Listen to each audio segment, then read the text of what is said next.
Yo, what up? What's poppin'? Back at it again with another video.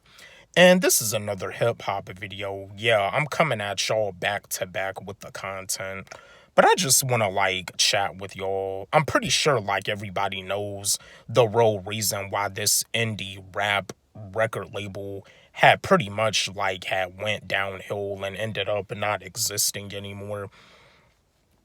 I was just wanting to chat with y'all. I was just wanting to do my version of the rise and fall of Funk Volume. Like Funk Volume, they definitely left a legacy. Hobson, Jaron Benton, Dizzy Wright, DJ Hopper, Swizz. You know, there was a legacy when it came down to Funk Volume. But I mean, when it comes down to Funk Volume, Hobson, he was pretty much like the main character of Funk Volume because, like he was saying in interviews, without him, there's no Funk Volume. And that's the thing about it, too. He said that, but before he had all of the money and before he had all of the fame, it used to be his rap name. But anyway, I was just wanting to do my version of the rise and fall of Funk Volume, so here it is. Here's Wally G's version of the rise and fall of Funk Volume. Okay, so Funk Volume had started as a indie record label like around 2009, 2010. Hobson, he had released his album Gazing at the Moonlight, but his album Gazing at the Moonlight, it was an album that he had released through Ruthless Records, and the album Gazing at the Moonlight, it seemed like it didn't really go well because with Ruthless, he was going through a lot of stuff. He was going through frustrations. He was going through situations with the CEO Tamika Wright, which is the wife of Eazy-E. Like he was going through situations and he was frustrated. He felt like he wasn't really getting his fair share. And he actually dissed Tamika Wright on the song Sag My Pants because of the stuff that he was going through when he was signed to Ruthless Records, when he had released his album Gazing at the Moonlight, which Gazing at the Moonlight is an album that you can still stream on platforms. You can still stream it on Spotify, but after the situation with Ruthless Records, like him and Swizz pretty much had partnered up, and it was him, Swizz, and Damian Ritter, they was having discussions about how they was gonna start up the independent record label Funk Volume. And after Hobson's album Gazing at the Moonlight, Hobson had released his album Raw through Funk Volume, and that's pretty much how Funk Volume had started. It's pretty much the rise of Funk Volume. And then after all that, with Hobson releasing his Raw album through Funk Volume. Yeah, because that's another thing. Before all of that, Hobson and Swizz, they had ended up doing a collab project called I think Haywire. I think that was before Hobson released his Raw album. But yeah, that all of that right there is the rise of Funk Volume.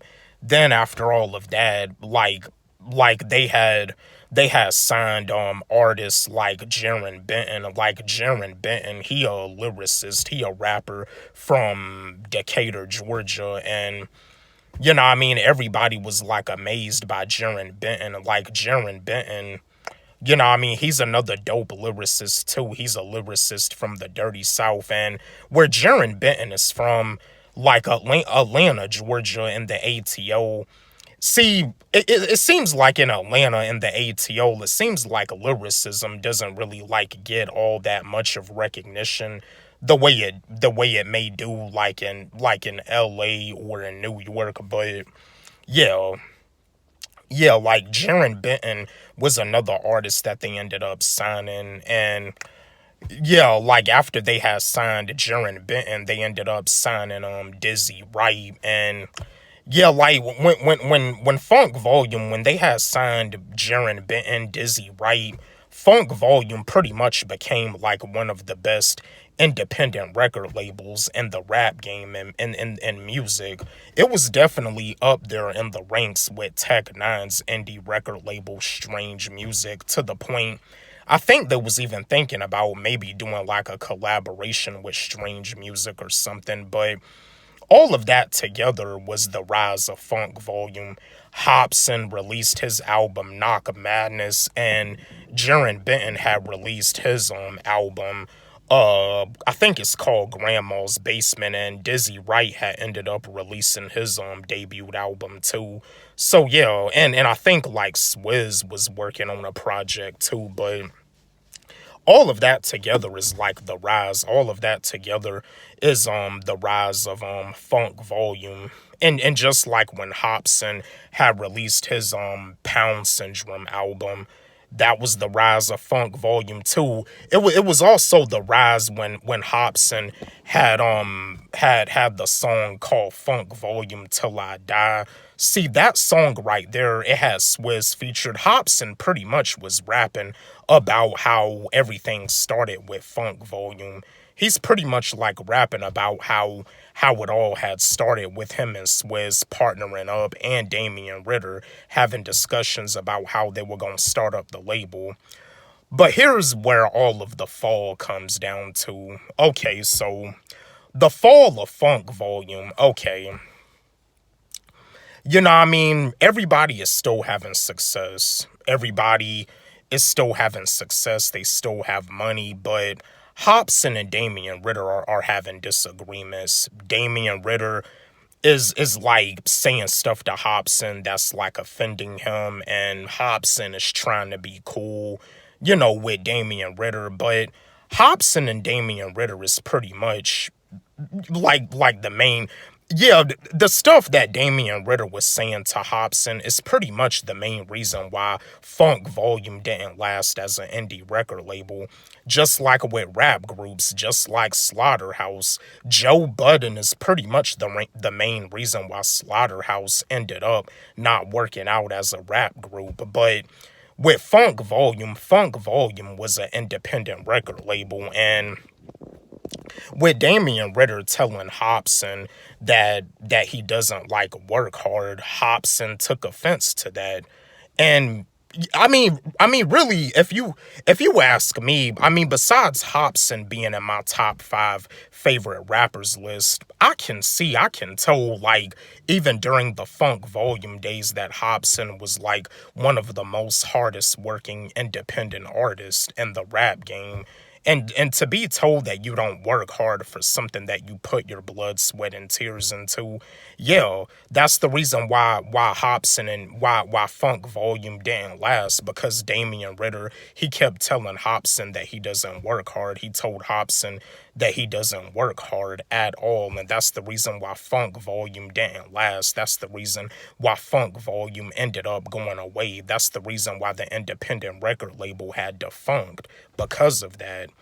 And I'm pretty much the same way too, like as a YouTuber, as a content creator, and even with my music. Like, as a YouTuber, like I tell y'all over and over again, I grind harder than any YouTuber. But if somebody wants to come around me and they telling me out of the blue for no reason that I don't work hard as a YouTuber, and they want to tell me that over and over again, I don't need them around me. I'm not gonna have them around me. I'm gonna get them away from me, because I don't really need that type of energy around me. I done been through enough times, been through a lot of days where I had bad energy around me. But yeah, that's pretty much the rise and fall of Funk Volume. Hopsin and Damian Ritter not being on the same page. And just like Damian Ritter was saying, like, the reason why he told Hopsin that was something about Hopsin showing up late to flights or whatever. But yeah, other than that's pretty much the main reason why Funk Volume didn't work out. But Funk Volume, they did have a legacy.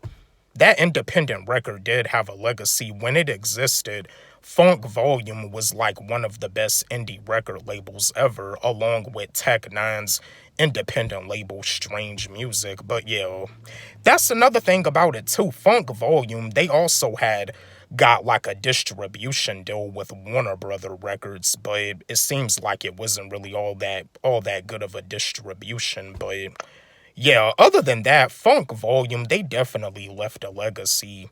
Hopsin, Jaron Benton, Dizzy Wright, DJ Hoppus was they definitely had left a legacy with the, as a independent record label, as label mates and stuff. But yeah, that's pretty much my version of the rise and fall of Funk Volume. And this is my first time ever doing those videos. I probably could maybe even do like the rise and fall of Slaughterhouse, but then again, I don't know, because with Joel Ortiz and King Cricket calling their collab album The Rise and Fall of Slaughterhouse, but I probably could even do a video about that. But yeah, that's just my version, because I've been watching a lot of Hopsin interviews, and I even looked at the Funk Volume documentary, and they definitely had a legacy. But yeah, but everybody is successful. I mean, Hopsin, he doing his own thing with his own independent record label, Undercover Prodigy, and Hopsin, he's still looking to sign some artists to his label. But yeah, that's the rise and fall of Funk Volume. Don't forget, like, subscribe, hit the notification bell on my channel, comment, share, like the video. And again, my new song, Getting Money, it's on my YouTube channel, and it's also on my SoundCloud. You can follow me on SoundCloud at Wally G. Let's run it up. Let's blow it up. Love y'all.